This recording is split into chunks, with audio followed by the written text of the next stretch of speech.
and Kenner Police Chief Keith Conley on my right, Deputy Chief Mark McCormick on my right, and Detective Leah Vega on my right.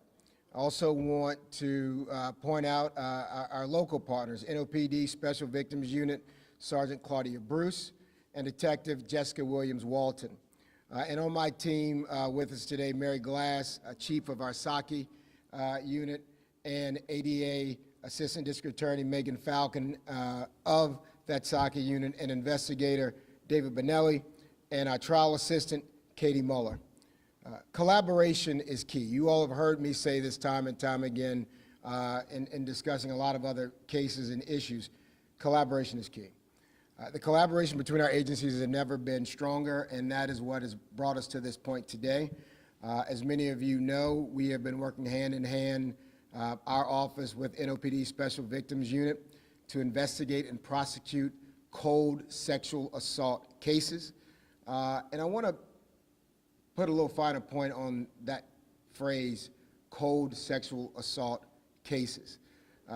Someone in other areas of crime might commit a crime once, and that's it. You talk about a predator. You talk about somebody who is preyed upon an individually sexually. Those crimes tend to repeat. And that is why focusing on the solving of these cold cases can prevent future victims. Through the partnership with NOPD, we have discovered a CODIS DNA hit linking Lucien W to additional sexual assault cases, some of them dating back decades. Based on our review of the evidence, the defendant's past conduct, consistent patterns of behavior, we now have credible belief that additional survivors and witnesses may still be out there.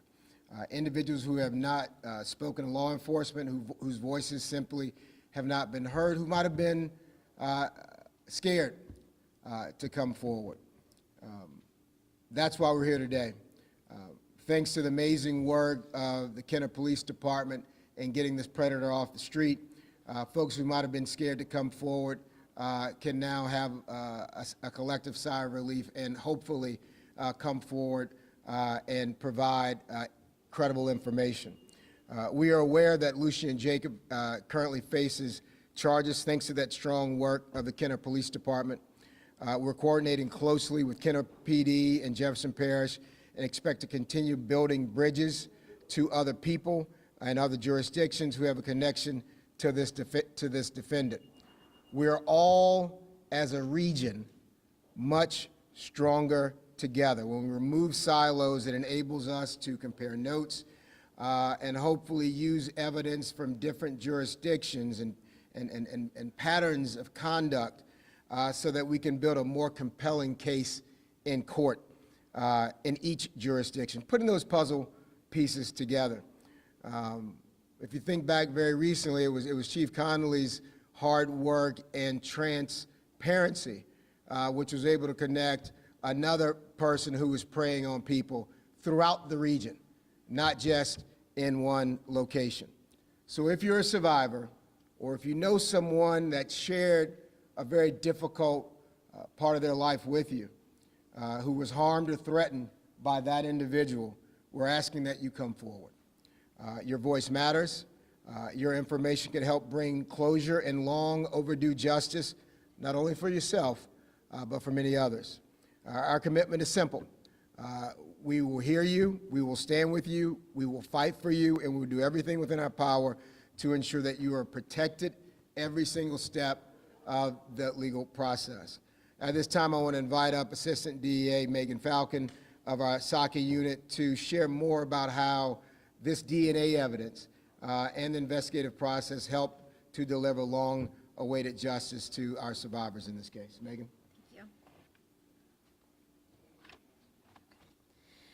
Thank you. Prosecuting sexual assault cases has always been my goal, and I'm proud to work in an office that cares about these difficult cases. The Sexual Assault Kit Initiative Unit knows through current cases and prosecuted cases how important it is to understand the patterns, motive, and intent a perpetrator of sexual assault has.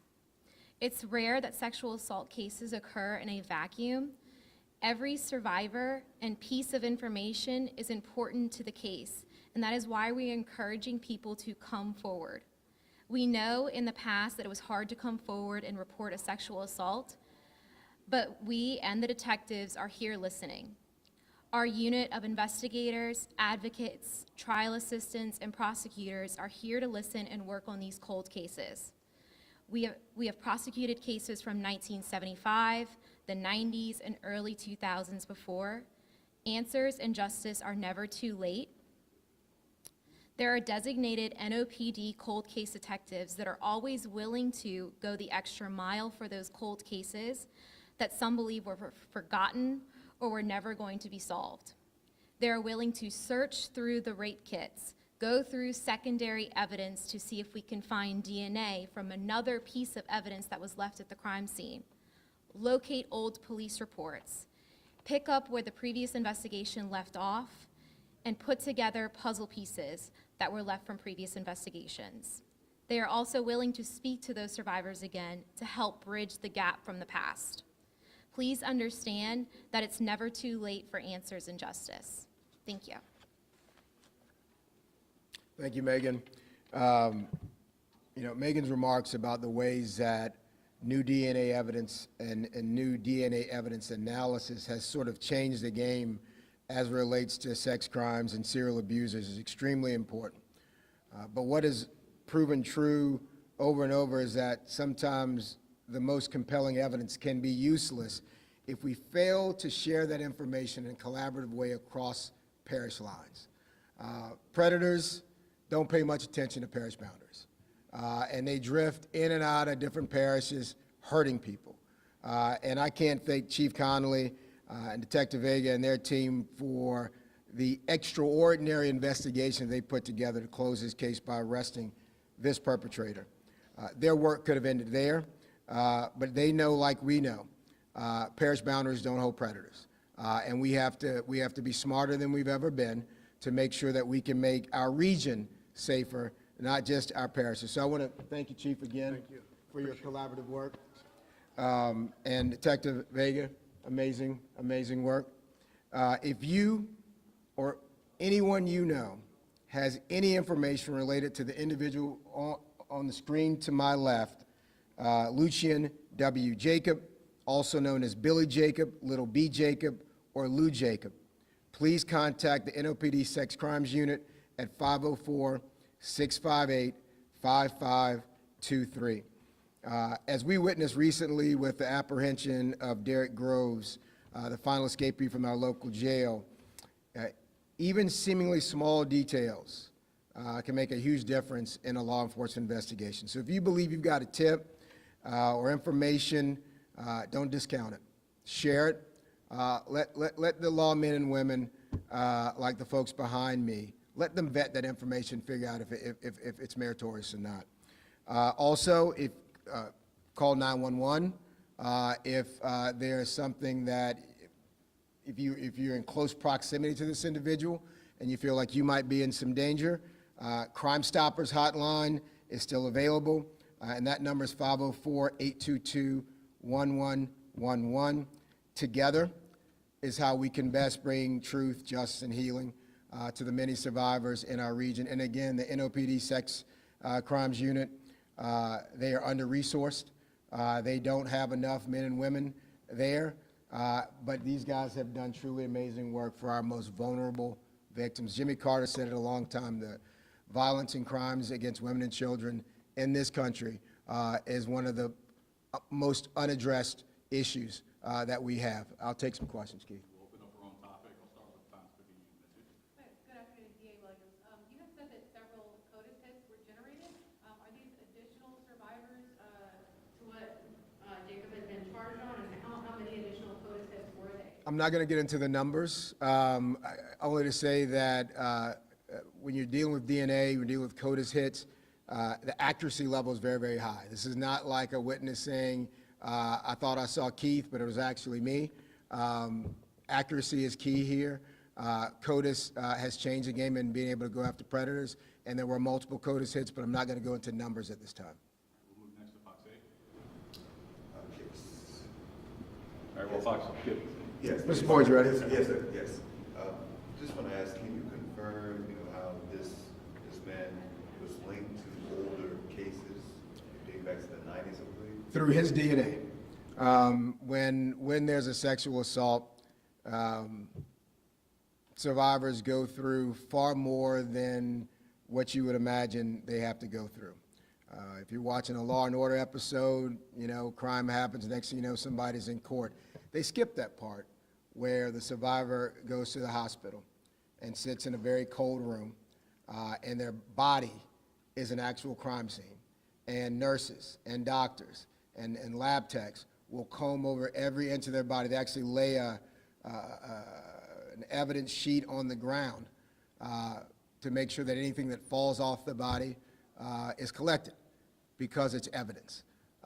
It is a brutal process to go through. Nobody would ever go through that if they didn't have to. But that is to collect evidence of potentially the DNA of the attacker. And what CODIS does is it takes those samples, and it allows us throughout the years to just keep checking and keep checking. And sometimes you get a hit and one bit of DNA matches DNA found at another scene or matches at another scene. And this can go through decades. And that's what CODIS is, and that's why it's so important to taking bad people off the street. Next up, WWLTV. Can someone talk about his arrest, Mr. Jacobs' arrest in Kenner? What was it about? When was it? I don't know that we want to go into the details of that case. There'll be more about the case, and it's going to go through the judicial process. But today is really more about reaching out to potential survivors. And what we don't want to do is taint that case or any other future case by going into those details right now. But there'll be more later on that. Recent arrest or something? Yes. Parker, you got a follow-up? Yes. And how many cases have you connected to Mr. Jacobs so far? I'm not going to get into the numbers at this point, but based upon the span of those CODIS hits throughout the decades, based upon the geographical span of his actions, I expect there'll be more. Anything with WGNO? Mrs. Jefferson? The geographical span, I was wondering, why this press conference is here in Orleans, and can you speak to the geographical span of the cases? Well, I can tell you, if you recall back when that young reporter lost his life in Kenner, it turned out that that crew was working in the French Quarter and other parts of our community. And oftentimes when it comes to sexual predators, they are moving from parish to parish or another state, city to city. Years ago, I mean, you'd think about it, you'd see that sort of multi-jurisdictional effort and work, but over the years, agencies have become more siloed and they're focused on their cases. And we're trying to expand that so that we can make sure that we are not just focused on things that are happening in our jurisdiction when there may be pieces of the puzzle that occurred in other places. And so we've got to be smarter than we've been. We've got to use the technology that we have. We've got to use the friendships and relationships that we have outside of Orleans Parish, because the safer the region is, the safer my parish is, and the safer his parish is. All right, anything from WDSU? All right. Anything more? Yes, sir. Yeah. Was Mr. Jacob known to law enforcement prior to his arrest by Kenner PD? Can't answer that at this time. There'll be more to come on that. Is he currently being housed at JP? Yes. Thanks, everybody.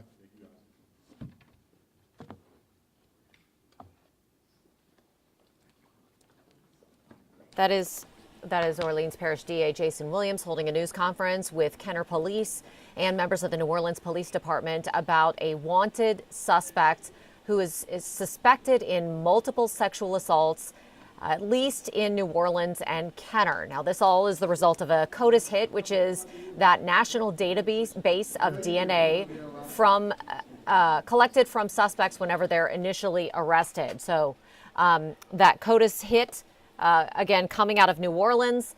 But what we do know is that this person who is wanted is suspected in at least 2 parishes, Jefferson Parish and here in Orleans.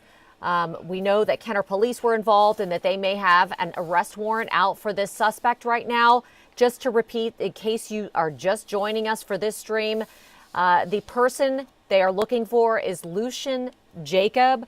I believe we have a number that we can put up on the screen in order to let you know where you can call to try and figure out to submit any tips for that. But the person they're looking for is named Lucien W. Jacob. They believe he is a suspect in sexual assaults that date all the way back to the 1990s. Now, he does use some aliases, according to the DA. Billy Jacob, Little B Jacob, Lou Jacob. He has been tied to multiple, those are the DA's words, multiple sexual assault cases across the area. Something else that's of note out of the DA today, he would not say how many CODIS hits they got. He did say again that he is suspected in multiple sexual assaults, which indicates at least 2, maybe more.